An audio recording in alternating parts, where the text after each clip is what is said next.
Fantasmas, por Henry James. El alquiler del fantasma. Tenía 22 años y acababa de abandonar la universidad.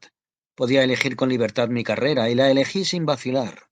A decir verdad, más adelante renuncié a ella con la misma rapidez, pero nunca lamenté aquellos 2 años juveniles de experiencias confusas y agitadas, tanto como agradables y fructíferas. Me gustaba la teología, y durante mi estancia en la universidad había sido un ferviente lector del doctor Channing. La suya era una teología atractiva y con sustancia. Parecía ofrecer la rosa de la fe, deliciosamente despojada de sus espinas. Y además, porque me inclino a creer que esto tuvo cierta relación, me había encariñado con la vieja facultad de teología. Siempre sabía y había aspirado a situarme en la parte trasera de la comedia de la vida, y creía que allí podía representar mi papel con ciertas posibilidades de aplauso, al menos por mi parte, en esa sede apartada y tranquila de benigna casuística, con su respetable avenida a un lado y su perspectiva de campos verdes y de bosques al otro. Cambridge, para los amantes de los bosques y de las praderas, se ha estropeado desde aquellos tiempos, y su recinto ha perdido gran parte de su paz, mitad bucólica, mitad erudita. Entonces era una sala de estudio en medio de los bosques, una mezcla encantadora. Lo que es hoy en día no tiene nada que ver con mi historia, y no tengo la menor duda de que aún hay jóvenes estudiantes de último año obsesionados por cuestiones doctrinales que, mientras pasean cerca de allí en los atardeceres de verano, se prometen que más adelante disfrutarán de su tranquilidad. Por lo que a mí respecta, no quedé decepcionado. Me instalé en unos espacios de habitaciones cuadradas, bajas de techo, en las que las ventanas profundas formaban un espacio para sentarse. Colgué en las paredes grabados de Overbeck y Ari Scheffer. Ordené mis libros según un elaborado sistema de clasificación en los huecos que había a ambos lados del alto manto de la chimenea, y me puse a leer a Plotino y a San Agustín.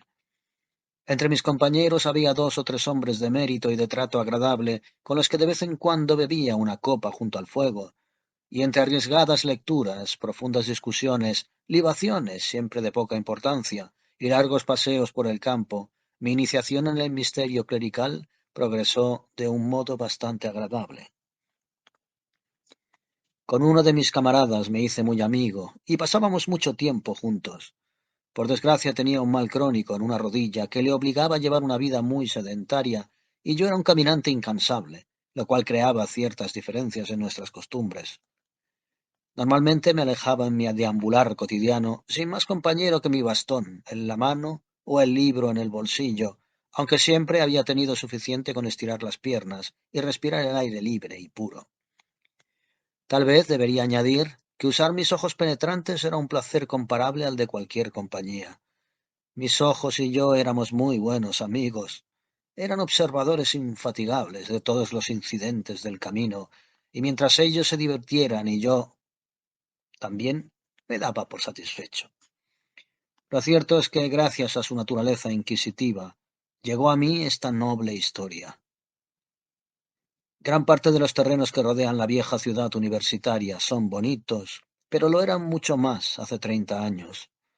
Las numerosas viviendas de cartón piedra que ahora adornan el paisaje en dirección a las bajas y azules Waltham Hills aún no habían brotado.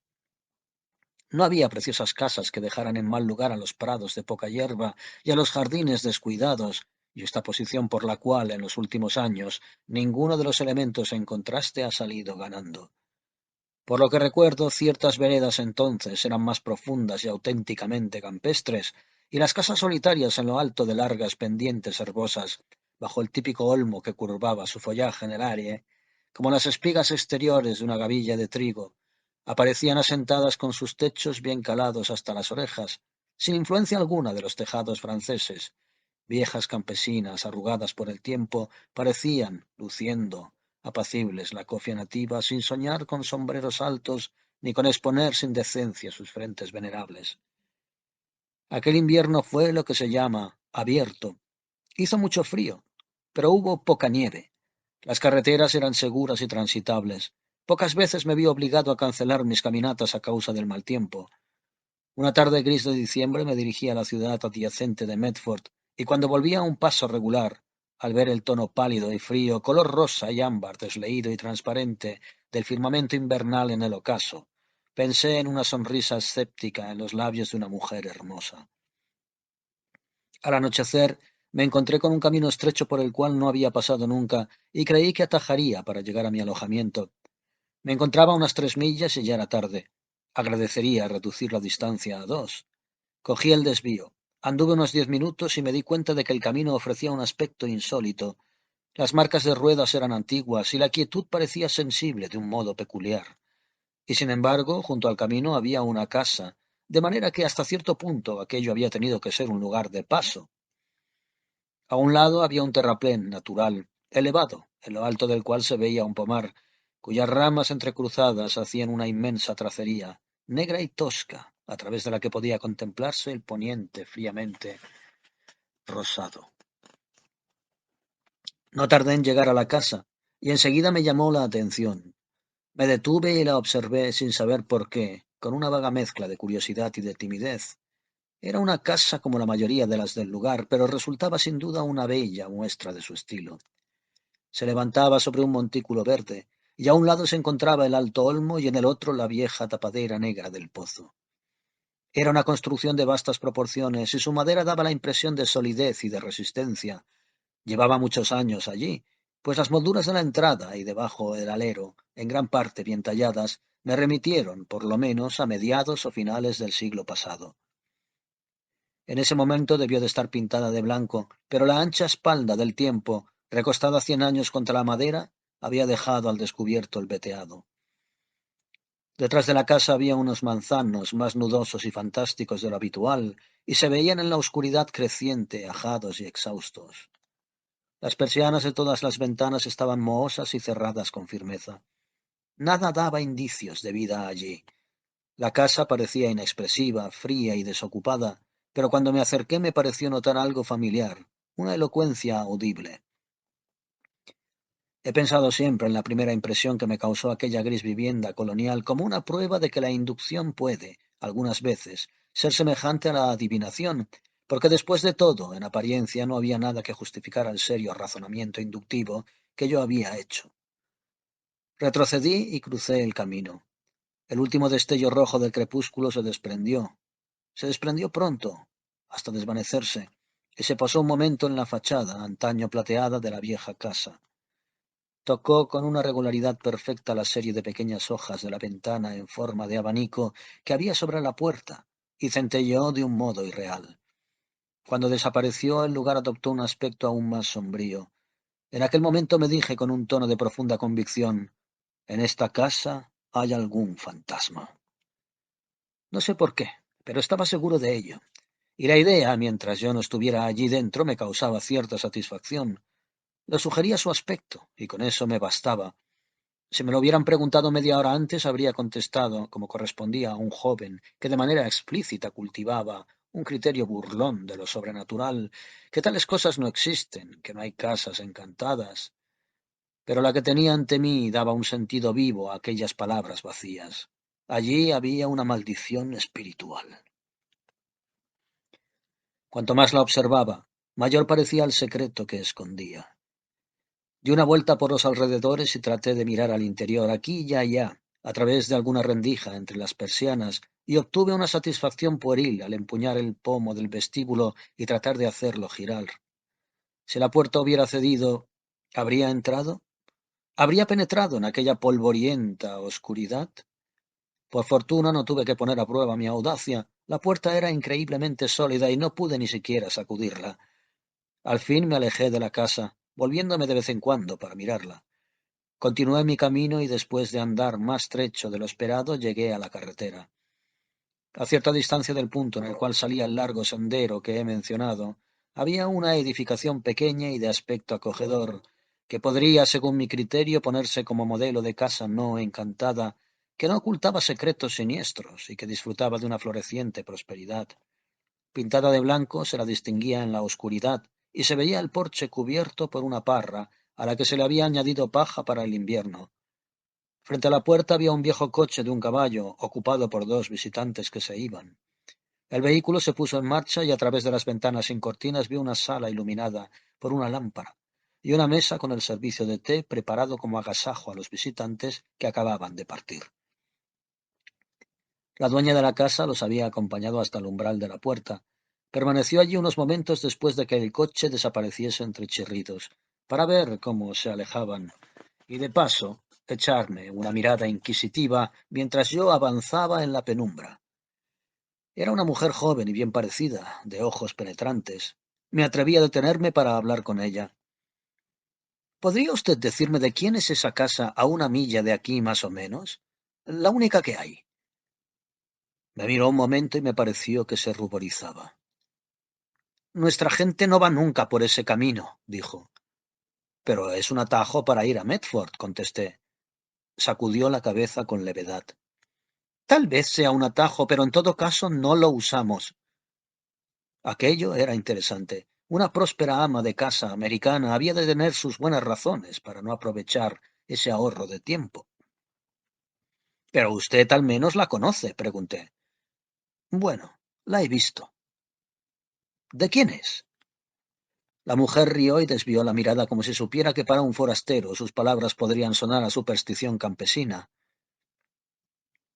Yo diría que es de quienes están en ella. Pero ¿es que la habita alguien? Está cerrada por completo. No importa. Nunca sale ni nadie entra. Dicho esto, la mujer se volvió, pero yo puse mi mano sobre su brazo de forma respetuosa.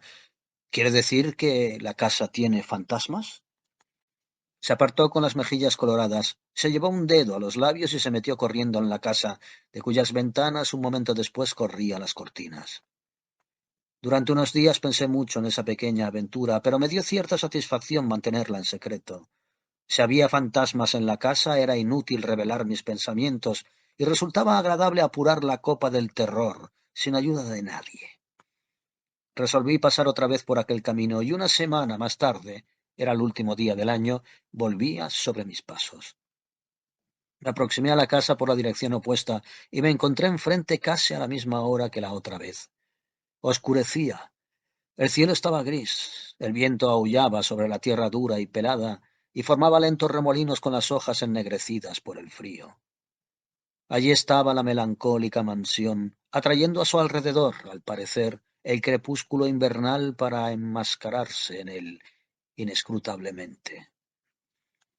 Apenas sabía qué propósito me había llevado hasta allí, pero sentía que si en esta ocasión cedía el pomo y se abría la puerta, me armaría de valor y la cerraría tras de mí. ¿Quiénes eran los misteriosos habitantes a los que la mujer del recodo del camino había aludido? ¿Qué era lo que había visto u oído? ¿Qué se contaba sobre ellos? La puerta se mostró tan tenaz como la vez anterior, y no conseguí, a pesar de mis torpes y osados intentos con el pestillo, ni que se abriera una de las altas ventanas, ni que apareciese, tras las vidrieras, un rostro extraño y pálido. Me aventuré incluso a levantar el llamador y dar media docena de golpes, pero estos no produjeron más que un sonido muerto y sin ningún eco. La familiaridad es causa de desprecio. No sé lo que habría hecho después si, a lo lejos en la carretera, la misma que yo había seguido, no hubiese visto una figura solitaria que avanzaba hacia mí. No quería que nadie me encontrara junto a aquella casa de triste fama, y me escondí en la densa sombra de un pinar próximo, desde donde podía observar sin ser visto. El que se acercaba era un hombre viejo, de escasa estatura, cuyo rasgo más llamativo era una capa voluminosa de corte militar. Llevaba un bastón y avanzaba despacio, con dificultad, cojeando un poco, pero con una actitud muy resuelta.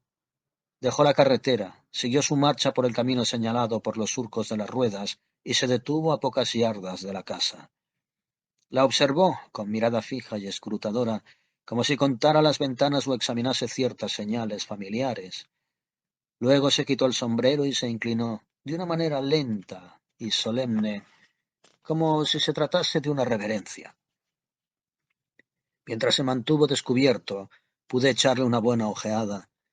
Era, como ya he dicho, un hombre pequeño, y habría sido difícil decidir si pertenecía a este mundo o al otro. Su cabeza me recordaba un poco a los retratos del presidente Andrew Jackson. Tenía el pelo gris, tieso como un cepillo, un rostro delgado, pálido y bien afeitado, y unos ojos de intensa brillantez, coronados por unas espesas cejas que se conservaban negras. Su cara, como la capa, se asemejaba a la de un viejo soldado. El hombre se daba aire de ser un militar retirado, de rango modesto, pero me impresionó porque excedía el típico privilegio de tal personaje a ser raro y excéntrico. Cuando terminó su saludo se dirigió hacia la entrada, buscó en los pliegues de su capa, que caía por delante más que por detrás, y sacó la llave que metió con lentitud y cuidado en la cerradura. Pareció que le diera una vuelta, pero la puerta no se abrió de inmediato. Antes el hombre inclinó su cabeza, apoyó la oreja contra ella, como si escuchara, y luego miró hacia un extremo y otro de la carretera. Satisfecho y tranquilizado, empujó con su viejo hombro y la puerta cedió y se abrió en la oscuridad. El hombre se detuvo de nuevo en el umbral y otra vez se quitó el sombrero y se inclinó en una profunda reverencia. Luego entró y cerró el portón tras él con cuidado. ¿Quién era? ¿Y qué le llevaba a aquella propiedad? Parecía un personaje de los cuentos de Hoffman. ¿Era una visión o una realidad? ¿Un habitante de la casa? ¿Un familiar? ¿Un amigo visitante? ¿Qué sentido tenían en todo caso aquellos místicos saludos y qué se proponía hacer en la oscuridad? Salí de mi escondrijo y examiné de cerca varias de las ventanas. En cada una de ellas a intervalos se hizo visible un rayo de luz en la rendija entre los batientes de los postigos. Era evidente que el hombre estaba iluminando el interior. ¿Iba a dar una fiesta? ¿Se trataba de una juerga entre fantasmas? Mi curiosidad aumentaba, pero no sabía cómo satisfacerla. Por un momento estuve tentado de llamar con furia a la puerta, pero descarté la idea por descortés y por la posibilidad de romper el hechizo, si es que lo había. Di la vuelta a la casa y traté sin violencia de abrir una de las ventanas inferiores. Se resistió, pero fui más afortunado, un momento después, con otra. Corría un riesgo, sin duda, el de que me vieran desde el interior, o peor, de presenciar algo de lo cual podría arrepentirme. Pero como digo, me incitaba la curiosidad y el riesgo me resultaba agradable. A través de la rendija entre los postigos miré al interior. Una habitación iluminada por dos velas puestas en viejos candelabros de latón, colocados sobre la repisa de una chimenea. Al parecer era una especie de salón en el que se había conservado el viejo mobiliario de un estilo hogareño y anticuado, consistente en varias sillas y sofás, algunas mesitas de caoba y labores de niña enmarcadas y colgadas de las paredes. Pero aunque la habitación estaba amueblada, no parecía estar habitada. Las mesas y las sillas se hallaban en estricto orden y no se observaban objetos familiares. No veía toda la pieza y tan solo podía adivinar la presencia, a mi derecha, de una gran puerta plegable. Parecía abierta y por ella se filtraba la luz de la habitación contigua. Esperé un rato, pero la estancia permaneció vacía. Al fin me di cuenta de que en la pared opuesta se proyectaba una gran sombra, obviamente de una figura en la otra sala. Era alta y grotesca, y aparentaba ser la de una persona sentada inmóvil, de perfil. Me pareció reconocer el pelo rizado y la nariz curvada del hombre que había visto. Había una extraña quietud en su postura. Parecía estar sentado y mirando algo con fijeza. Observé largo rato aquella sombra y en ningún momento noté que se moviera, pero al fin, cuando mi paciencia empezaba a agotarse, se desplazó. Poco a poco hasta llegar al techo y hacerse borrosa. No sé qué habría visto a continuación, pero siguiendo un impulso irresistible cerré el postigo. ¿Fui cuidadoso o un pusilánime? Apenas sabría decirlo. No obstante, seguí rondando la casa esperando ver reaparecer a mi amigo. No quedé decepcionado. Al fin salió con el mismo aspecto que cuando llegó y se despidió de la misma manera, ceremoniosa. La luz, observé, había desaparecido de las rendijas de las ventanas. Se situó frente a la puerta, se quitó el sombrero e hizo una reverencia.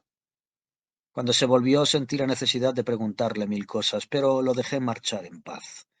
En esta ocasión, puedo decirlo, fui cuidadoso, aunque se me podrá objetar quizá que era una actitud tardía. Me dije que el hombre tenía razones para estar resentido por mi excesivo interés, aunque mi derecho a sentir curiosidad, si se trataba de fantasmas, me parecía igualmente razonable. Continué mirándolo mientras bajaba el terraplén cojeando y en silencio, y se alejaba por la senda solitaria. Entonces me retiré pensativo en dirección opuesta. Tuve la tentación de seguirlo a distancia para ver qué era de él, pero también esto me pareció poco respetuoso. Y además, confieso que sentí la tentación de coquetear un poco, por así decirlo, con mi descubrimiento, arrancando los pétalos de la flor uno a uno. Continué oliendo la flor de vez en cuando, pues la rareza de su perfume me fascinaba. Pasé otras veces por el cruce de caminos que conducía hasta la casa, pero nunca volví a toparme con el hombre de la capa ni con ningún otro caminante. Al parecer los observadores se mantenían a distancia y yo tenía buen cuidado de no chismorrear. Un solo curioso, me dije, puede llegar a saber algo, pero dos se estorbarían el uno al otro. Al mismo tiempo, por supuesto, habría agradecido cualquier información casual que cayera en mi conocimiento, aunque no veía de dónde podría provenir. Confiaba encontrar al viejo de la capa en algún lugar, pero pasaban los días y no volví a verlo, de modo que empecé a perder las esperanzas. No obstante, yo me decía que con toda probabilidad vivía en algún lugar de los alrededores, sobre todo porque había ido hasta la casa a pie. Si hubiera venido de algún lugar distante, habría llegado en una vieja calena de ancha capota y ruedas amarillas, un vehículo tan venerablemente grotesco como él. Un día di un paseo hasta el cementerio de Mount Auburn, una institución nueva en aquel tiempo con mucho encanto silvestre que ahora se ha perdido. Contenía más arces y abedules que sauces y cipreses, y los difuntos disponían de mucho espacio. No era una ciudad de muertos, pero sí casi un pueblo, y un paseante pensativo podía caminar por el lugar sin que nada le recordara de forma inoportuna lo grotesco de nuestros propósitos de hacer consideraciones póstumas. Había ido a gozar del primer anticipo de la primavera, uno de aquellos apacibles días de finales de invierno cuando parece que la tierra adormecida exhala el primer suspiro al despertar de un prolongado sueño. El sol estaba algo cubierto por la neblina, aunque calentaba el ambiente, y el cielo empezaba a derretirse en los lugares más recónditos. Había andado durante media hora por los senderos tortuosos del cementerio, cuando de pronto percibí una figura familiar sentada en un banco, contra un seto de hoja perenne orientado hacia el sur. Digo que la figura me era familiar porque la había encontrado a menudo en mis recuerdos y en mi fantasía, aunque en realidad la había visto solo una vez. Estaba de espaldas a mí, pero vestía una voluminosa capa que era inconfundible. Allí por fin encontré a mi compañero de visita de la casa encantada, y allí tenía la oportunidad de hablar con él si decidía acercarme. Di un rodeo y me aproximé a él de frente. Vio cómo me acercaba por la avenida y no se movió. Permaneció inmóvil con las manos sobre el puño del bastón, observándome desde debajo de sus espesas cejas negras. De lejos aquellas cejas parecían formidables, eran lo único que veía de su rostro, pero ya más cerca me tranquilicé, porque me di cuenta enseguida de que nadie podía ser tan fiero como aparentaba aquel pobre viejo caballero. Su rostro era una especie de caricatura de truculencia marcial. Me detuve ante él y le pedí permiso, de modo respetuoso, para sentarme y descansar en el banco. Accedió con un gesto silencioso, con mucha dignidad, y me acomodé junto a él, en una posición que me permitía observarlo con disimulo, eso sí. Me resultó una rareza igual en la claridad de la mañana que a la luz dudosa del crepúsculo en que lo había visto por primera vez. Los rasgos de su rostro eran tan rígidos como si hubieran sido tallados en un bloque de madera por un tallista torpe. Sus ojos relucían, su nariz era imponente y su boca inhumana. No obstante, poco después, cuando se volvió con lentitud y me miró con fijeza, percibí que, a pesar de su portentosa máscara, era un anciano apacible. Estaba seguro de que incluso le habría gustado sonreír, pero en efecto sus músculos faciales estaban demasiado agarrotados, habían adoptado su forma definitiva. Me pregunté si estaría loco, pero descarté enseguida la idea. El brillo de sus ojos no era el de la demencia. Lo que expresaba su rostro era una profunda y sencilla tristeza. Quizá tenía el corazón herido, pero su cerebro estaba intacto. Su indumentaria se veía raída, aunque limpia, y su vieja capa azul había conocido medio siglo de cepillados. Me apresuré a hacer alguna observación sobre la suavidad excepcional del día, y me respondió con una voz dulce y en un tono amable que sorprendía al salir de unos labios tan belicosos.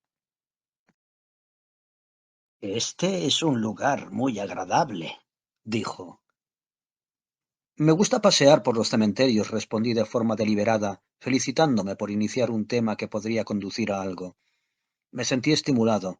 El hombre se volvió hacia mí y me miró con fijeza con sus ojos de un brillo oscuro. Luego, gravemente, dijo: pasear, sí. Haga su ejercicio ahora. Algún día se quedará rígido, tendido para siempre en un cementerio. Muy cierto, dije. Pero ¿sabía usted que dicen que algunos hacen el mismo ejercicio aún después de ese día? Había estado observándome con atención y al oír estas palabras desvió la vista. ¿No me comprende?, dije en tono amable. Siguió mirando ante sí. Hay personas que andan aún después de muertas, añadí. Al fin se volvió y clavó sus ojos en mí. Usted no cree eso. ¿Cómo sabe si lo creo o no? Porque es usted joven e ingenuo. Lo dijo sin amargura, casi afirmaría que con bondad, pero en el tono de un viejo que, consciente de su gran experiencia, considera superficial la de los demás. Es verdad que soy joven, contesté, pero no creo ser un ingenuo. Si dijese que no creo en fantasmas, la mayoría de la gente estaría de acuerdo conmigo. La mayoría de la gente es tonta, dijo el hombre. Dejé la cuestión y hablé de otras cosas. El hombre parecía estar en guardia. Me miraba de forma desafiante y respondía con pocas palabras a mis observaciones. No obstante, tenía la impresión de que nuestra conversación le resultaba agradable e incluso que nuestro encuentro le parecía un hecho social de alguna importancia. Era en efecto un ser solitario, y sus oportunidades de charla debían de ser escasas. Habría tenido sus dificultades, que lo habrían apartado del mundo y habrían hecho que se replegase en sí mismo, pero la fibra social de su alma anacrónica no estaba del todo insensibilizada, y tuve la seguridad de que estaba contento de percibir que aún podía vibrar, aunque fuera con debilidad. Por último pasó a hacerme preguntas. Quiso saber si yo era un estudiante. Estudio teología, respondí. ¿Teología? Sí, estudio para ser ministro del Señor.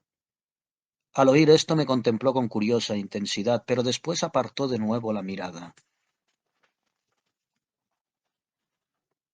Entonces, hay ciertas cosas que usted debería conocer, dijo al fin. Tengo un gran deseo de saber, repuse. ¿A qué se refiere usted? Me contempló de nuevo, pero sin responder a mi pregunta. Me gusta su aspecto, dijo. Me parece usted un joven formal. Oh, muy formal, exclamé, olvidando por un momento mi formalidad. Me parece que es usted juicioso, continuó. ¿Ya no le parezco ingenuo, entonces? Me mantengo en lo que dije sobre la gente que niega el poder de los muertos para volver. Es tonta. El hombre golpeó el suelo con su bastón, cargado de furia. Titubeé un momento y exclamé con brusquedad: «¿Usted ha visto un fantasma?» No pareció sorprenderse de mis palabras. «Está usted en lo cierto, señor», respondió con dignidad. «Para mí esto no es una cuestión de fría teoría. No he tenido que husmear en viejos libros para saber lo que debo creer. Yo sé. Con mis propios ojos he visto ante mí el espíritu de una persona muerta, como lo veo a usted ahora». Y sus ojos, al decir estas palabras, miraban como si atisbaran cosas extrañas. Me sentí irresistiblemente impresionado. Me conmovió su credulidad. ¿Y fue una experiencia terrible?, pregunté. Soy un viejo soldado. No me asustó. ¿Dónde ocurrió? ¿Cuándo lo vio?, quise saber. Me miró con recelo y comprendí que iba demasiado aprisa. Perdóneme que no entre en detalles, dijo. No estoy autorizado a darlos. Ya he hablado más de lo que debía, pues me resulta intolerable que se trate estas cosas con frivolidad.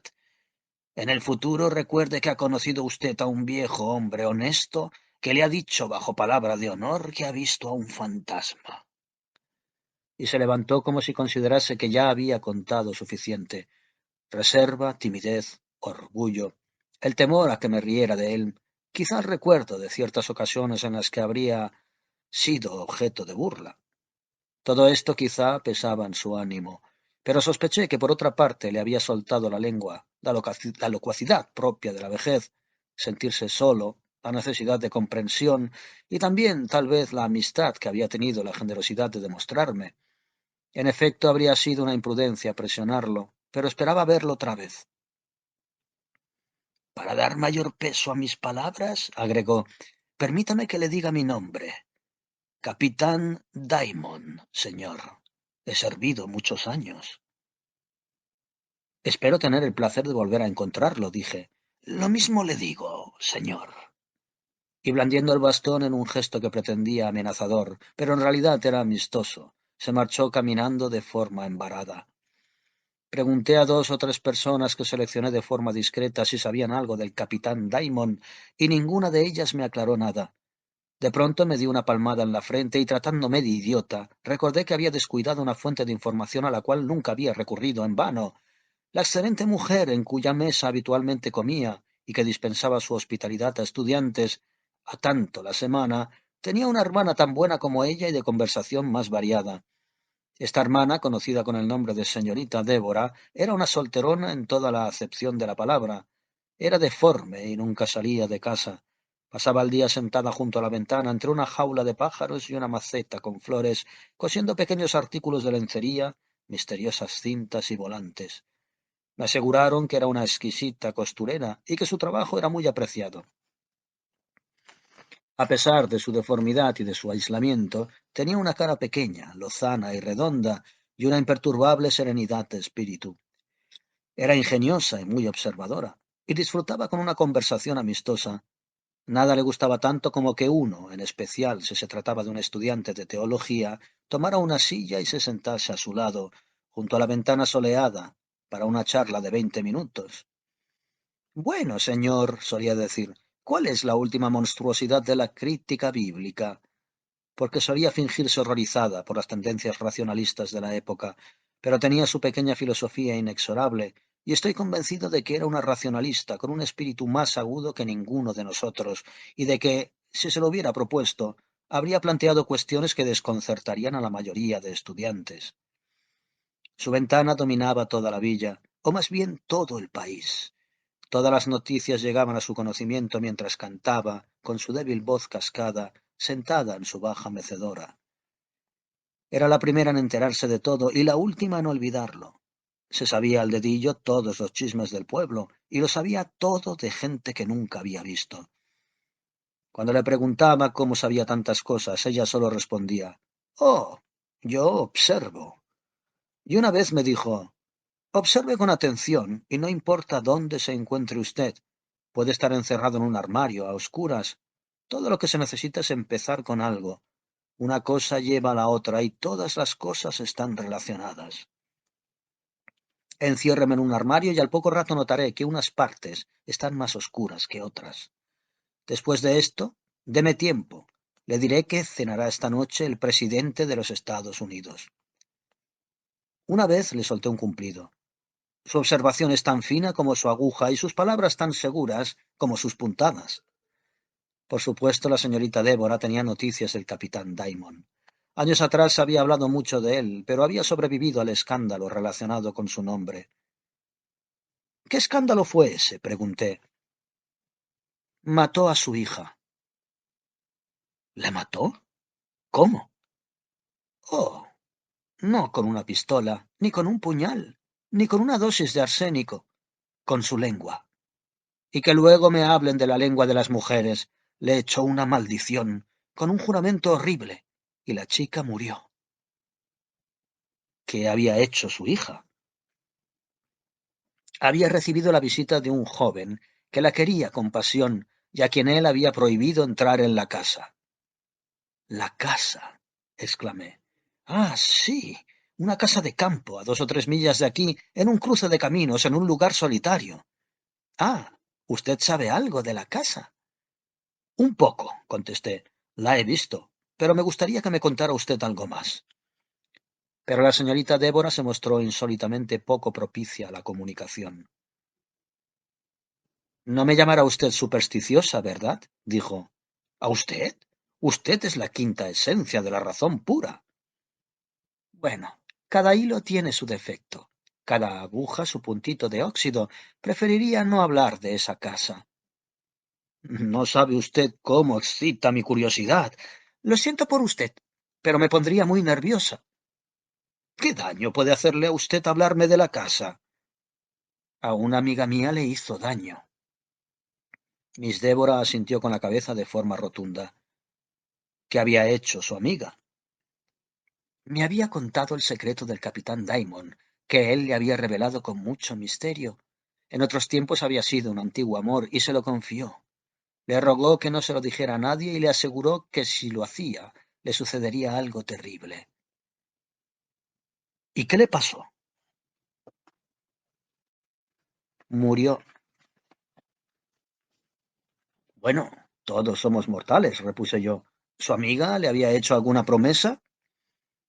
No se lo había tomado en serio, no se lo creyó. Me contó la historia a mí y 3 días después sufría una inflamación de los pulmones.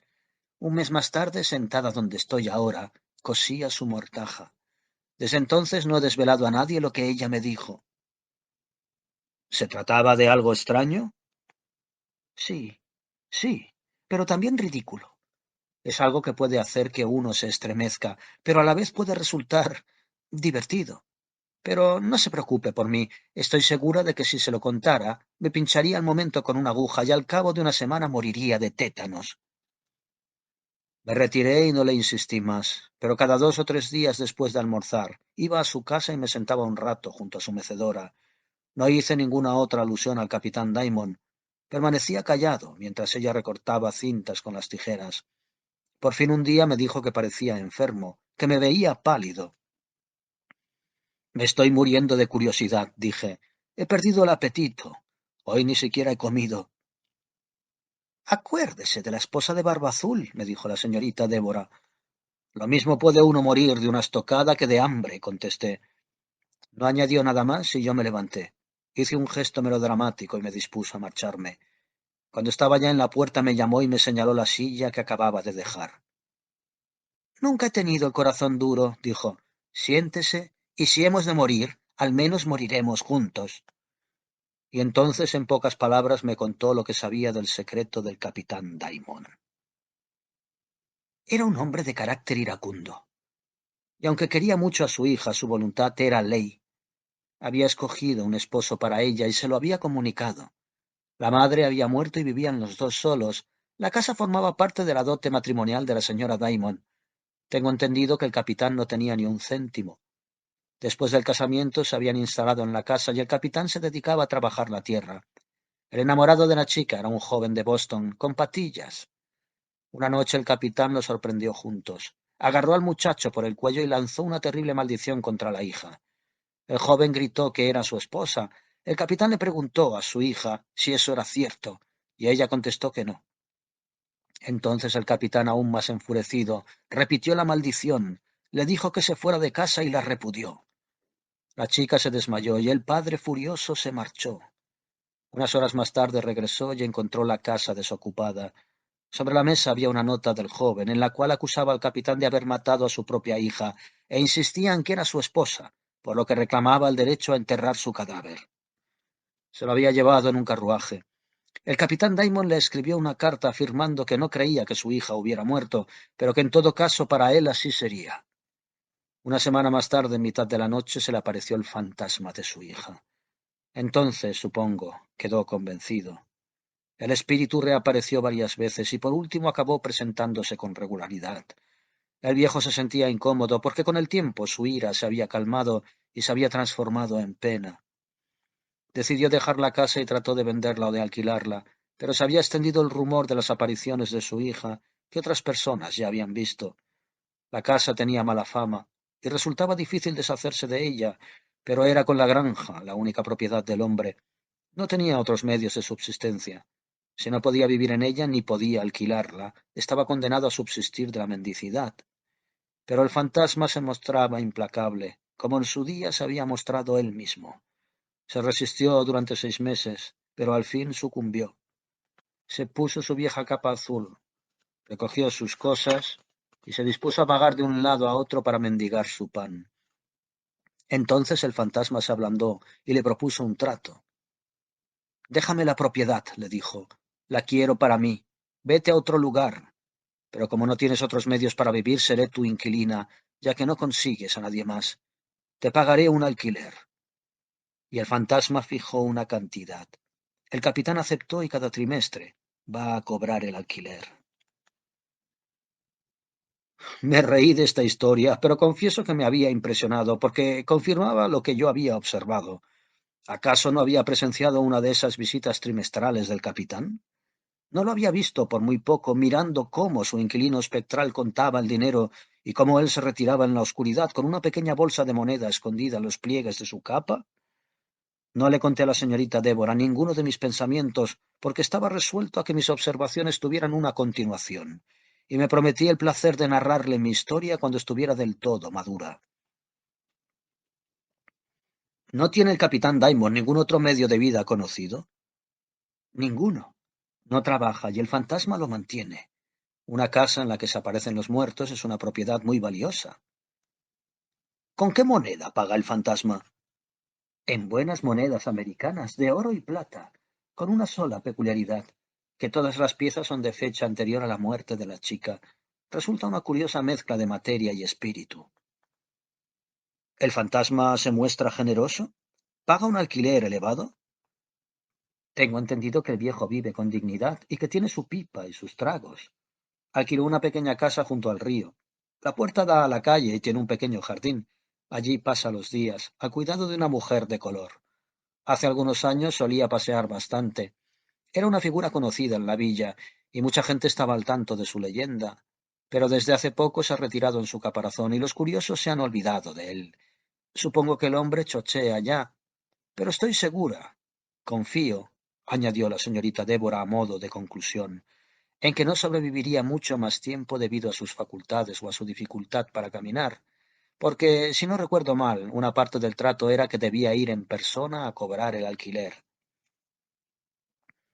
No parecía que ninguno de los dos fuera a recibir castigo alguno por la indiscreción de la señorita Débora.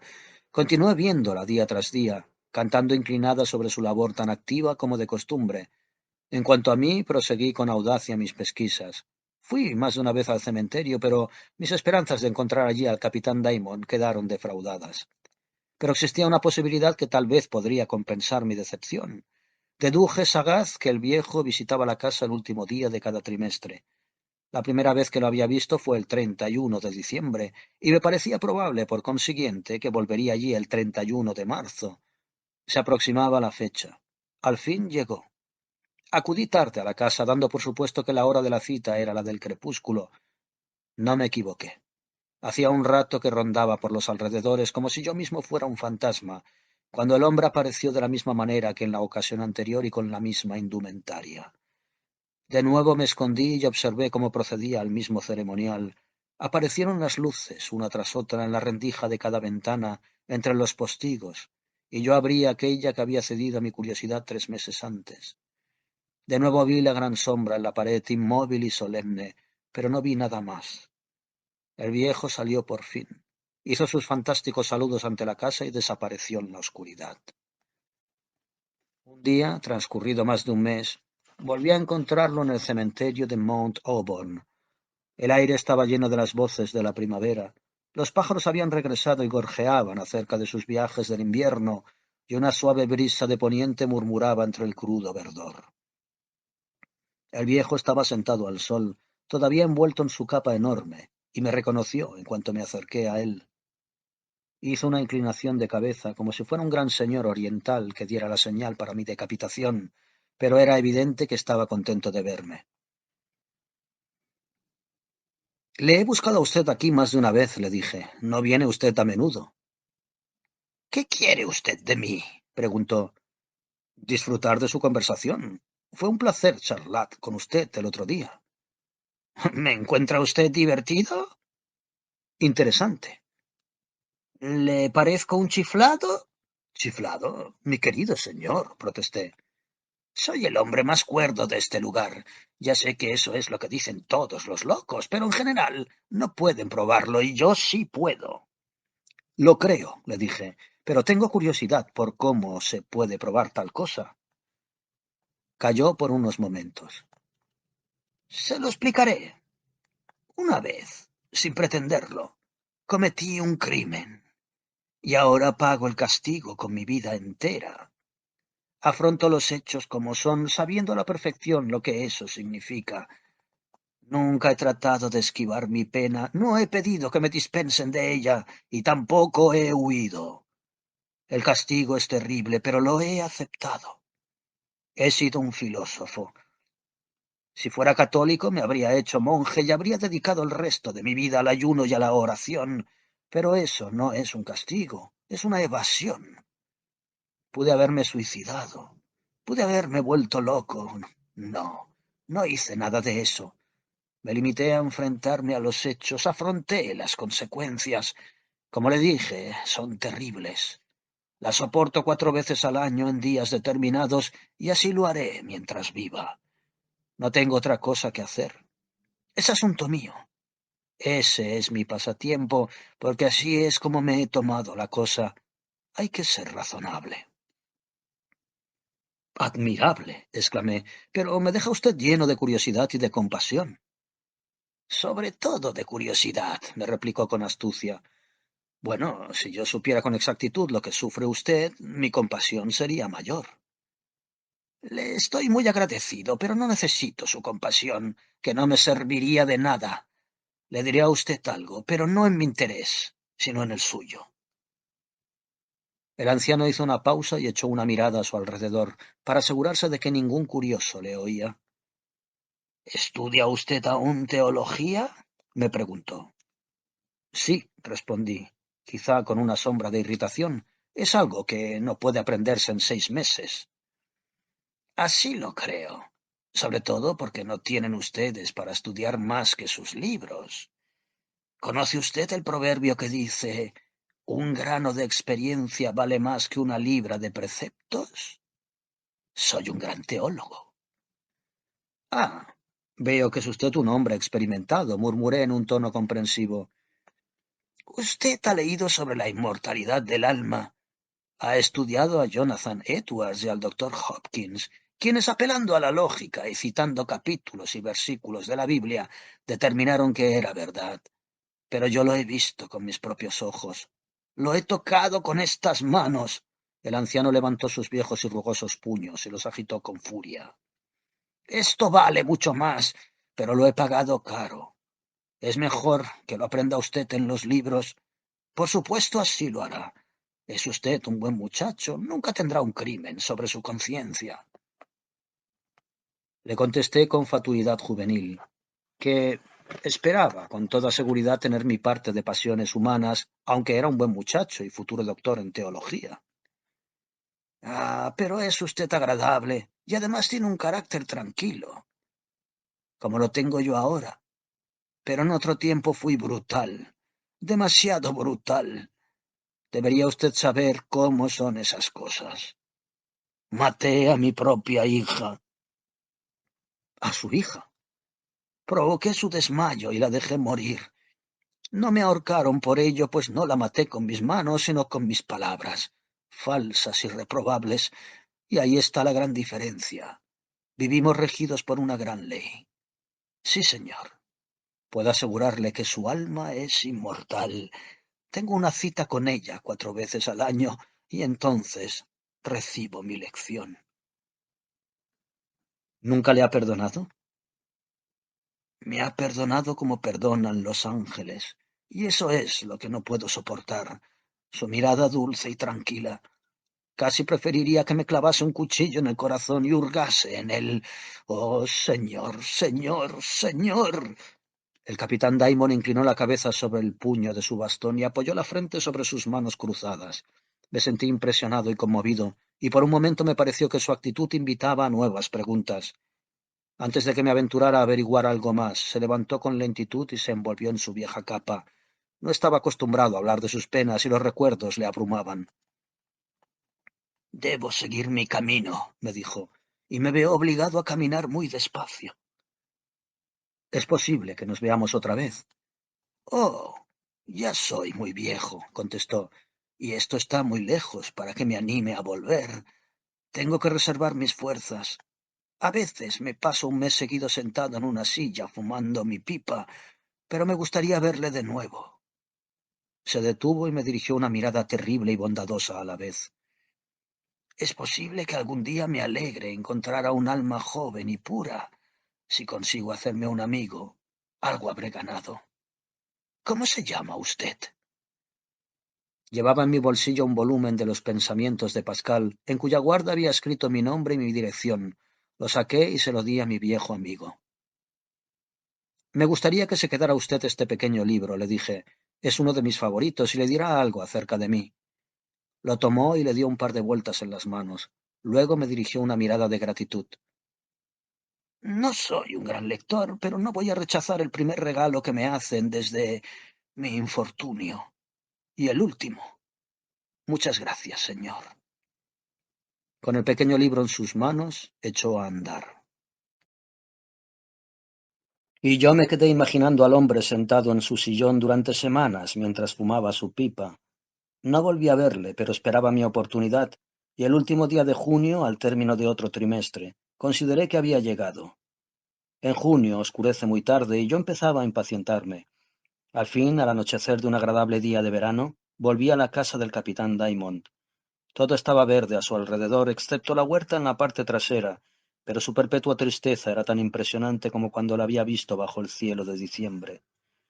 Al aproximarme vi que llegaba tarde para mi propósito, que era solo el de adelantarme al capitán y tener el valor de pedirle que me permitiera entrar con él. Había llegado antes de lo que yo había previsto, pues vi las luces encendidas a través de las rendijas de las ventanas. No quise, en efecto, entrometerme en su entrevista con el fantasma y esperé a que saliera. Las luces se apagaron a su debido tiempo y salió el capitán Diamond. Aquella noche no hizo sus reverencias ante la casa encantada porque lo primero que vio al salir fue a su noble amigo plantado, de un modo modesto pero firme, cerca de la puerta de entrada. Se detuvo de manera brusca, me miró y esta vez su terrible ceño estaba justificado. Sabía que estaba usted aquí. He venido a propósito, le dije. Parecía consternado y miró hacia la casa molesto. Me perdonará si he ido demasiado lejos en mi atrevimiento, me excusé, pero usted sabe que me alentó a hacerlo. ¿Cómo sabía que yo estaba aquí? Reflexioné sobre ello. Usted me contó la mitad de su historia y yo deduje la otra mitad. Soy un gran observador y me había fijado en esta casa al pasar. Me pareció que encerraba un gran misterio. Cuando usted me confió con amabilidad que veía espíritus, tuve la seguridad de que solo podía ser este lugar. Es usted muy listo, dijo el anciano. ¿Y qué le ha traído a usted aquí precisamente esta noche? Me vi obligado a esquivar la pregunta. Oh, vengo a menudo. Me gusta contemplar esta casa, me fascina. Se volvió y la miró. No tiene nada de particular, al menos en la parte de afuera. Era evidente que el exterior de la casa le era indiferente, a pesar de su aspecto peculiar y ese extraño hecho. Dicho así, a la luz del crepúsculo, ante la misma siniestra construcción, parecía hacer más real su visión de la insólita cosa del interior. He estado esperando una oportunidad para verla por dentro. Pensé que podría encontrarla aquí y que me dejaría entrar con usted. Me gustaría ver lo que usted ve. El capitán parecía confundido por mi osadía, pero no del todo disgustado. Me puso una mano sobre el brazo. ¿Sabe usted lo que veo? Me preguntó. ¿Cómo voy a saberlo si no es como dijo usted el otro día por la experiencia? Por favor, abra la puerta y permítame entrar. Los ojos brillantes del capitán Diamond se abrieron en toda su órbita bajo sus cejas oscuras, y después de contener el aliento unos momentos, rió, aprovechando la primera y última oportunidad que se le brindaba. Vi los rasgos de su cara contraídos, una risa profundamente grotesca pero silenciosa. ¿Entrar con usted? Gruñó con suavidad. No entraría otra vez hasta que llegue la hora, ni por 1000 veces la suma que he recibido. Sacó la mano de entre los pliegues de su capa y me mostró un pequeño montón de monedas anudadas en el extremo de un viejo pañuelo de seda.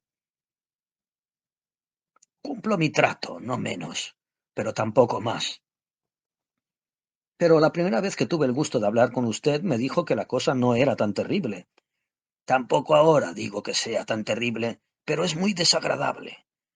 Este adjetivo fue pronunciado con tanta energía que me hizo titubear y reflexionar. Mientras lo hacía me pareció que oía un ligero movimiento en uno de los postigos de una ventana encima de nosotros. Miré hacia arriba, pero no vi nada. El capitán Diamond también había estado pensando y de pronto se volvió hacia la casa. Si no le importa entrar solo, me dijo, bienvenido sea usted. ¿Me esperará usted aquí? Sí, no estará mucho tiempo ahí dentro. Pero la casa está a oscuras, por completo. Cuando entra usted se ven algunas luces. Se metió la mano en las profundidades de su capa y sacó algunas cerillas. Tome esto, dijo. Encontrará usted dos candelabros con velas encima de la mesa del vestíbulo. Enciéndalos. Coja uno en cada mano y siga adelante. ¿A dónde debo ir? A cualquier lugar, a todas partes. Puede estar seguro de que el fantasma le encontrará. No voy a pretender que en aquel momento mi corazón no latía con violencia, y no obstante imagino que hice un gesto lo bastante digno al anciano, indicándole que me abriera la puerta. Había decidido en mi fuero interno que se trataba de un fantasma auténtico. Había aceptado la premisa y me había asegurado a mí mismo que una vez la mente estaba preparada y no te esperabas ninguna sorpresa, era posible mantener la serenidad. El capitán Diamond dio una vuelta a la llave, abrió la puerta y me hizo una profunda reverencia al cederme el paso. Me encontré en medio de la oscuridad y oí el ruido de la puerta que se cerraba tras de mí. Durante unos momentos permanecí inmóvil. Miraba con valentía frente a mí en la oscuridad, pero ni veía ni escuchaba nada, y al fin encendí una cerilla. Encima de una mesa vi dos candelabros de latón viejos y herrumbrosos por la falta de uso. Encendí las velas y empecé mi ronda de exploración. Contemplé ante mí una amplia escalera que tenía una balaustrada antigua de aquella talla tan delicada que se encuentra en algunas viejas casas de Nueva Inglaterra. La dejé para más tarde y me metí en la habitación a mi derecha. Era una salita con mobiliario anticuado y reducido que olía a cerrado debido a la ausencia de vida humana. Levanté mis lámparas y no vi nada más que sillas vacías y muros desnudos. Más allá estaba la habitación que yo había atisbado desde fuera y que se comunicaba, como había deducido, por unas puertas plegables. Tampoco allí me enfrenté con ningún espectro amenazador. Atravesé de nuevo el vestíbulo y recorrí las habitaciones del otro extremo. Enfrente de mí un comedor, donde habría podido escribir mi nombre con el dedo sobre la capa de polvo que cubría la gran mesa cuadrada. Y detrás la cocina con sus cacerolas y otros cacharros eternamente fríos. Todo aquello resultaba triste y sombrío, pero no impresionaba. Regresé al vestíbulo y me situé ante el pie de la escalera sosteniendo mis candelabros. Subir era algo que requería un nuevo esfuerzo, y miré hacia la oscuridad de lo alto. De pronto experimenté una sensación indescriptible. Me di cuenta de que la oscuridad tenía vida. Parecía moverse y contraerse, despacio. Y digo despacio porque en mi tensa expectación los momentos me parecieron eternos.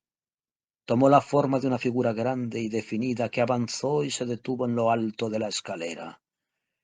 Con franqueza debo confesar que para entonces yo tenía conciencia de un sentimiento, el cual, siendo honesto, creo que debería definir de un modo vulgar como miedo. Puedo poetizarlo y llamarlo pavor, así, con mayúscula. Era en todo caso ese tipo de sentimiento que hace retroceder a un hombre. Notaba cómo crecía y me pareció del todo irresistible, porque tenía la impresión de que no nacía de mi interior, sino que provenía de afuera y que se encargaba en la figura oscura de lo alto de la escalera. Pasados unos momentos intenté razonar. Recuerdo que razoné, y me dije, siempre habría creído que los fantasmas eran blancos y transparentes, y esta es una criatura compuesta de sombras espesas, densamente opacas. Me recordé a mí mismo que aquel momento era trascendental, y que si el miedo había de dominarme, debía recoger las máximas impresiones mientras conservara el juicio. Retrocedí, paso a paso, con la mirada fija en la figura, y dejé los candelabros encima de la mesa. Era del todo consciente de que el próximo paso a dar era subir con resolución la escalera y enfrentarme a aquella figura, pero parecía que las suelas de mis zapatos se hubieran transformado de pronto en unas pesas de plomo. Había conseguido lo que deseaba. Estaba viendo al fantasma. Traté de mirar a la figura con claridad a fin de recordarla bien y sostener después, sin faltar a la honradez, que no había perdido el dominio de mí mismo.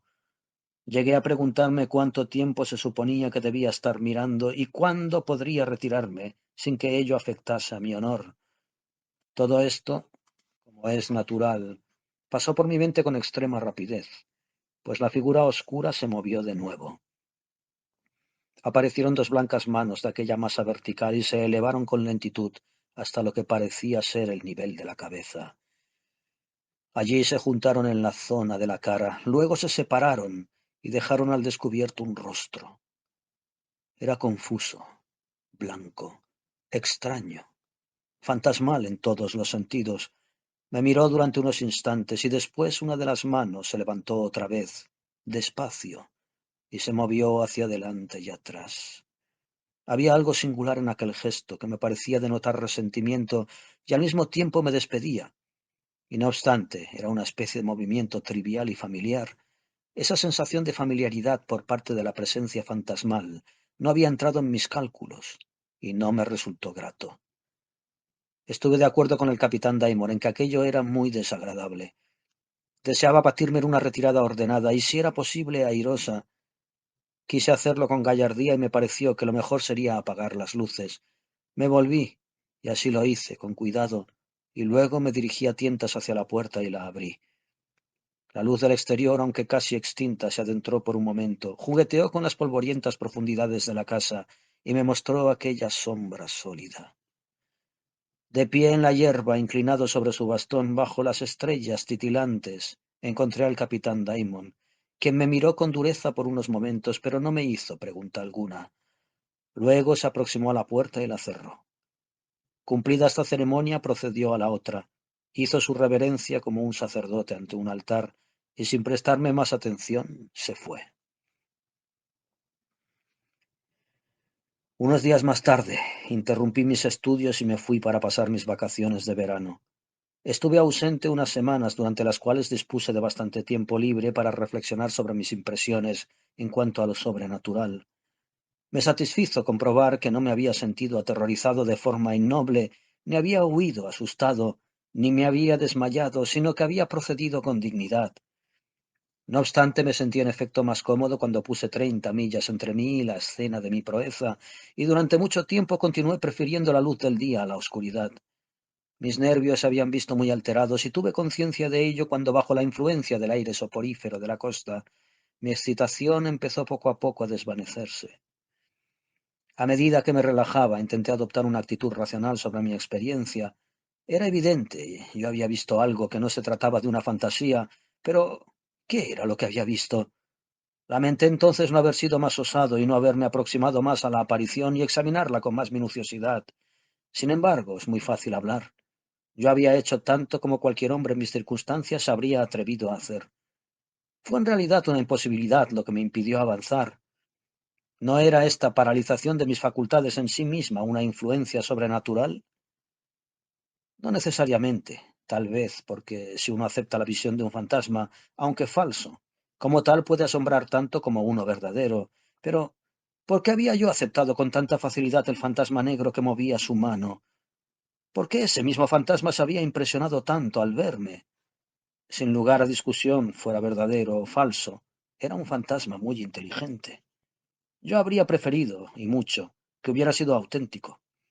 En primer lugar, porque no me importaría haberme estremecido y haber temblado por ello, y en segundo lugar, porque haber visto a un aparecido de verdad es una rareza de la cual pocos pueden jactarse. Decidí, por consiguiente, dejar a un lado esa visión y no darle más vueltas al asunto. Pero un impulso más fuerte que mi voluntad me inducía de vez en cuando a plantearme una pregunta burlona. Di por supuesto que la aparición era la de la hija del capitán Daimon, y si se trataba de ella, entonces aquello era su espíritu, pero ¿no sería su espíritu y algo más? A mediados de septiembre me encontré de nuevo insatisfecho entre las sombras teológicas y no tuve ninguna prisa por visitar otra vez la casa del capitán. Se aproximaba el final de mes, que era el final de otro trimestre para el pobre capitán Damon, y en aquella ocasión me sentía poco dispuesto a perturbar su peregrinaje, aunque confieso que experimenté gran compasión al pensar en el débil anciano yendo solo y caminando con dificultades en el crepúsculo del otoño a su diligencia extraordinaria. El día 30 de septiembre me encontraba soñoliento, inclinado sobre un pesado libro, cuando oí que llamaban con timidez a la puerta. Respondí con una invitación a entrar, pero como esto no produjo el efecto esperado, me levanté, fui hasta la puerta y la abrí. Me encontré ante una mujer negra, ya entrada en años, con la cabeza envuelta con un turbante rojo y un pañuelo blanco, doblado, cruzándole el pecho. Me miró fijamente en silencio. La mujer tenía un aire de gravedad y de recato que a menudo se observan en las personas mayores de su raza. Me quedé mirándola en actitud interrogativa y por fin, sacando una mano de un amplio bolsillo, me enseñó un pequeño libro. Era el ejemplar de los pensamientos de Pascal que yo había regalado al capitán Diamond. Por favor, señor, dijo la mujer con voz queda, ¿conoce usted este libro? A la perfección, contesté. En la guarda de ese libro está escrito mi nombre. ¿Es su nombre y no el de otra persona? Si usted quiere, escribiré mi nombre y podrá usted comprobarlo con el que está escrito en el libro, contesté. Se quedó callada unos momentos y luego con dignidad dijo, sería innecesario. No sé leer. Si me da usted su palabra, me basta. Vengo, prosiguió, de parte del caballero a quien usted dio el libro. Me dijo que lo trajera como prenda. Esa es la palabra que usó. Está enfermo en cama y necesita verle a usted. ¿El capitán Daimon enfermo? Exclamé. ¿Está grave? Está muy mal, señor. Es el fin. Manifesté mi pesar y mi simpatía y me mostré dispuesto a ir a verle enseguida si su mensajera negra me mostraba el camino. La mujer asintió con deferencia y a los pocos momentos la seguía por las calles soleadas, sintiéndome como un personaje de las 1001 noches, conducido hasta una puerta trasera por una esclava etíope. Mi guía dirigió sus pasos hacia el río y se detuvo ante una pequeña casa amarilla de aspecto decente en una de las calles que descendían. Me abrió con rapidez la puerta y me condujo hasta mi viejo amigo que estaba en cama en una habitación oscura. Era evidente que se hallaba en un estado de postración.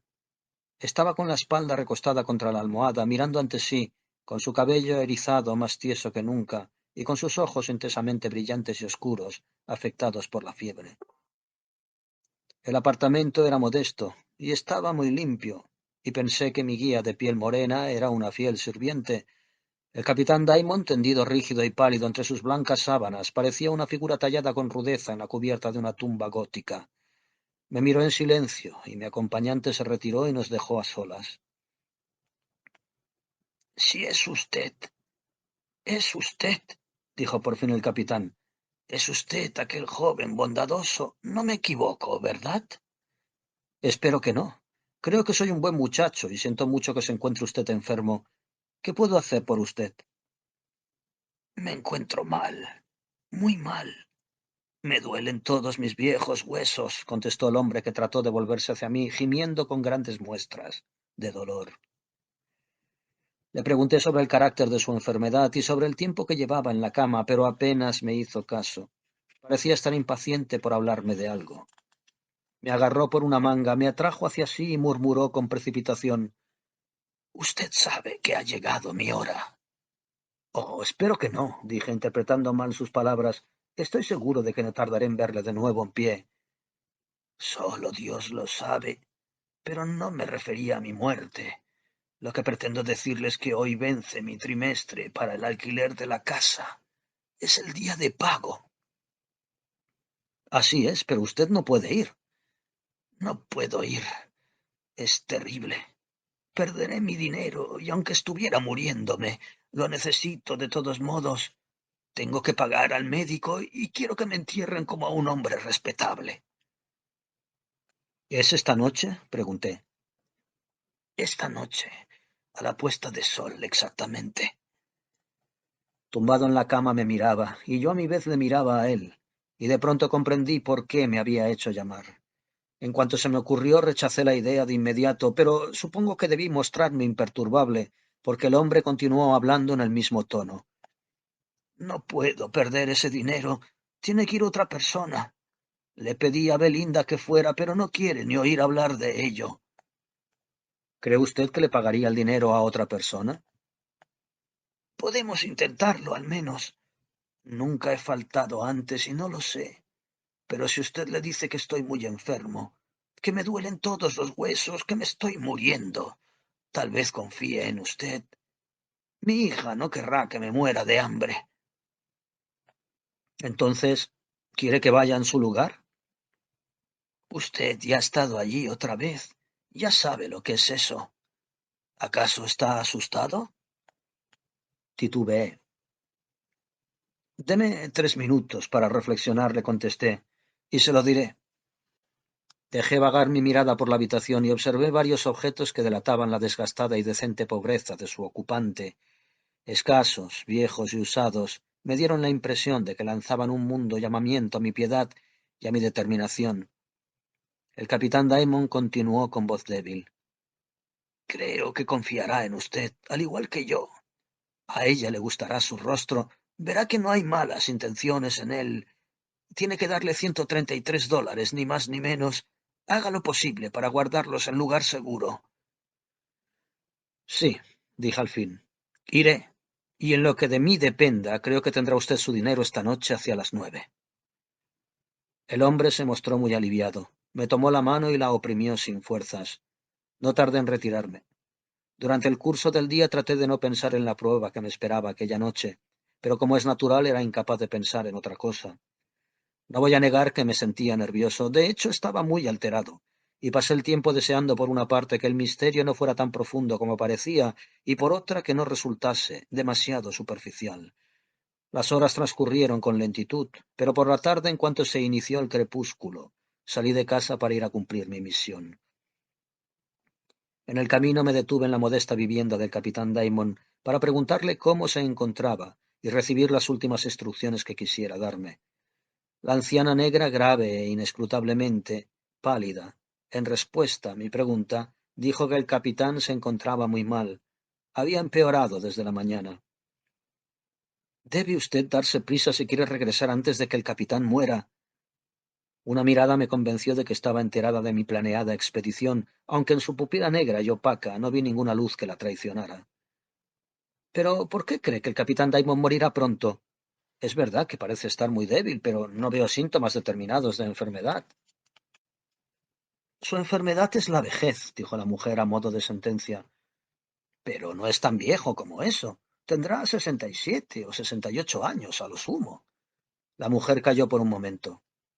Está muy debilitado. No resistirá mucho tiempo más. ¿Puedo verle un momento? Pregunté. La mujer me condujo enseguida a la habitación del capitán, que estaba acostado igual que por la mañana, pero con los ojos cerrados. Parecía estar muy mal, como ya me había afirmado, y apenas se le notaba el pulso. Supe después que el médico había estado allí aquella tarde y se había mostrado tranquilo. Él no sabe lo que va a pasar, dijo Belinda en un tono seco. El anciano se agitó un poco, abrió los ojos y tras unos instantes me reconoció. Voy a buscar su dinero, le comenté. ¿Tiene usted algo más que decirme? El capitán se incorporó lentamente con un penoso esfuerzo, apoyándose en las almohadas. Me pareció que no me había entendido. La casa, ¿sabe usted? Le dije. Su hija. Se frotó la frente despacio durante un momento y por fin vi que me había comprendido. Ah, sí, murmuró. Confío en usted. $133. En monedas antiguas, todo en monedas antiguas. Luego añadió con vigor y ojos brillantes. Sea usted respetuoso, sea cortés. Si no, si no. Su voz falló de nuevo.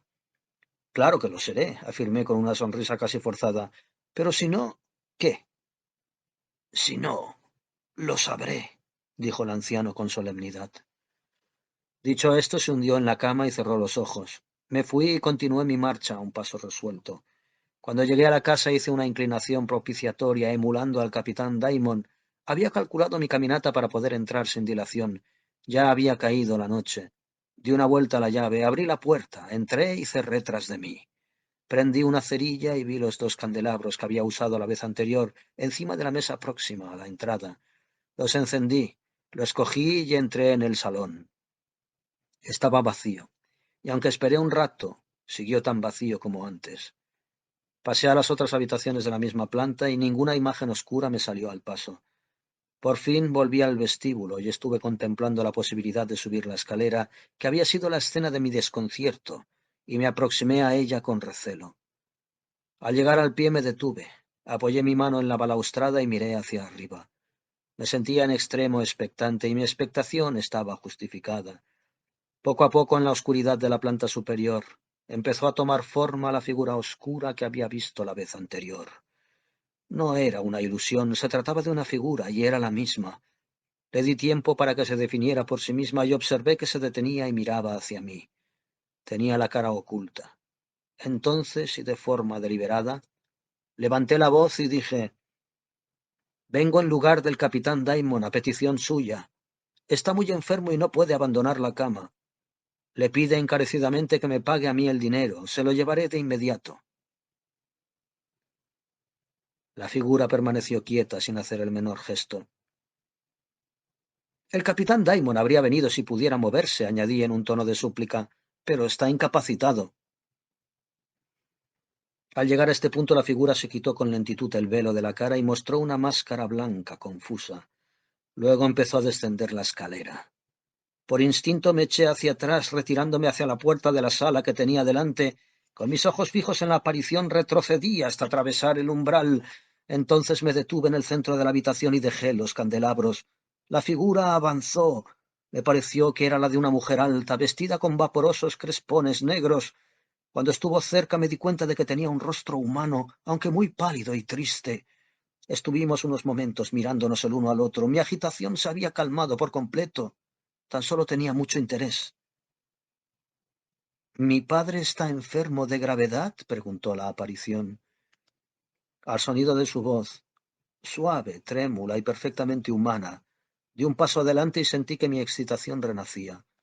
Solté un largo suspiro y lancé una especie de grito, porque lo que tenía ante mí no era un espíritu incorpóreo, sino una mujer hermosa, una actriz audaz. De una manera instintiva e irresistible, como una reacción a mi credulidad, extendí el brazo y agarré el velo que cubría su cabeza. Le di un violento tirón y casi se lo arranqué. Entonces me quedé contemplando a una persona apuesta que aparentaba unos 35 años. Con una sola mirada comprendí su largo vestido negro, su cara pálida y consumida por el dolor, pintada para parecer más pálida aún, los bellos ojos del mismo color que los de su padre y el mismo sentido de la dignidad ante mi gesto. «Supongo que mi padre no le ha enviado a usted para que me insulte». Luego se volvió con rapidez, tomó uno de los candelabros y se dirigió hacia la puerta. Allí se detuvo, me miró de nuevo, vaciló y al fin sacó un monedero del bolsillo y lo tiró al suelo. «Ahí tiene usted su dinero», dijo con aire majestuoso. Me quedé allí titubeando entre el asombro y la vergüenza y vi que ella salía al vestíbulo. Luego recogí el monedero. Un momento después oí un grito prolongado y el ruido de algo que se caía, y la mujer volvió con pasos vacilantes a las alas en el candelabro. «¡Mi padre! ¡Mi padre!», gritaba. Con la boca abierta y los ojos dilatados se precipitó sobre mí.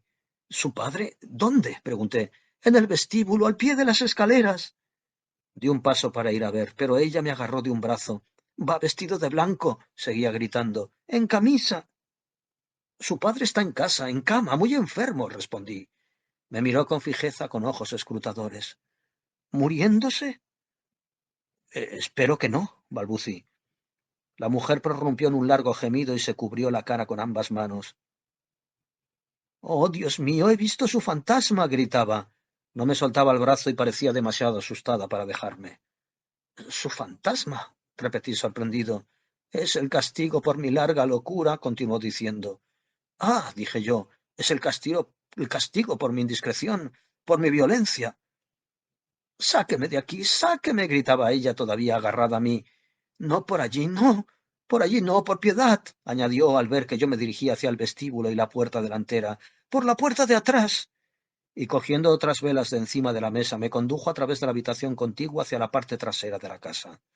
Había una salida que daba a una especie de fregadero en el huerto. Descorrí el oxidado cerrojo, salimos y nos encontramos al aire libre bajo las estrellas. Allí mi acompañante recogió su ropaje negro y pareció titubear unos instantes. Me sentía muy aturdido, pero mi curiosidad por aquella mujer superaba todo lo demás. Agitada, pálida, extraña. La veía, a la escasa luz del anochecer, muy hermosa. Ha estado usted representando un papel extraordinario estos años. Me miró con tristeza y parecía poco dispuesta a responderme. He venido con absoluta buena fe, proseguí. La última vez hace 3 meses, ¿se acuerda? Me dio usted mucho miedo. Claro que ha sido un papel extraordinario, contestó al fin, pero era la única manera. ¿No la habría perdonado? Mientras me consideraba muerta, sí. Hubo cosas en mi vida que él no podía perdonar. Titubeé y luego pregunté, ¿dónde está su esposo? No tengo esposo. Nunca he tenido esposo. Hizo un gesto que impedía nuevas preguntas y echó a andar con rapidez. Caminé a su lado mientras recorríamos los alrededores de la casa. Luego nos dirigimos hacia la carretera y ella siguió murmurando. Era él. Era él. Cuando llegamos a la carretera se detuvo y me preguntó hacia qué lado me iba yo. Señalé el camino por el cual había venido y ella dijo, yo voy en otra dirección. ¿Va usted a ver a mi padre? Añadió. Directamente. ¿Podría usted hacerme saber mañana cómo lo ha encontrado? Con mucho gusto, pero ¿cómo me comunicaré con usted? Pareció desconcertada y miró a su alrededor. Escríbame usted unas pocas palabras en un papel y póngalo debajo de esa losa. Me señaló una de las piedras volcánicas que había junto al pozo. Le prometí que lo haría y ella se volvió. Conozco mi camino, dijo. Todo está resuelto. Es una vieja historia. Se alejó de mí a paso rápido y mientras se adentraba en la oscuridad adquirió otra vez con los negros crespones flotantes de su vestimenta la apariencia fantasmal con la que se me había aparecido por primera vez. La observé hasta que su figura desapareció y entonces abandoné el lugar. Volví a la ciudad a paso ligero y me dirigí de inmediato a la casa amarilla próxima al río. Me tomé la libertad de entrar sin llamar y al no encontrar quien me cerrara el paso, fui hacia la habitación del capitán Diamond. Junto a la puerta, sentada en un banco bajo con los brazos cruzados, estaba la negra Belinda. ¿Cómo está? Pregunté. Se fue a la gloria. ¿Muerto? Belinda se levantó y soltó una especie de risita trágica. Ahora es un fantasma tan grande como cualquiera de ellos. Me adentré en la habitación y encontré al anciano tumbado en la cama, irremediablemente rígido e inmóvil. Escribí aquella noche unas líneas que me proponía colocar al día siguiente debajo de la piedra junto al pozo, pero mi promesa estaba destinada a no ser cumplida. Dormí muy mal aquella noche, lo cual era lógico, y en mi desasosiego me levanté de la cama y di unos pasos por la habitación. Así fue como vi a través de la ventana un gran resplandor rojo en el firmamento hacia el noroeste. Una casa ardía en el campo y ardía deprisa, y en la misma dirección del escenario de mis aventuras del atardecer de aquel mismo día. Mientras miraba el horizonte rojo recordé algo. Había apagado la vela que nos iluminaba a mi acompañante y a mí hasta la puerta por la cual escapamos, pero no había pensado más en la otra, que la mujer se había llevado hasta el vestíbulo y se le había caído, sabe Dios dónde, en su consternación. Al día siguiente fui con mi carta doblada y tomé el cruce de caminos ya familiar. La casa encantada era un montón de vigas carbonizadas y de cenizas humeantes.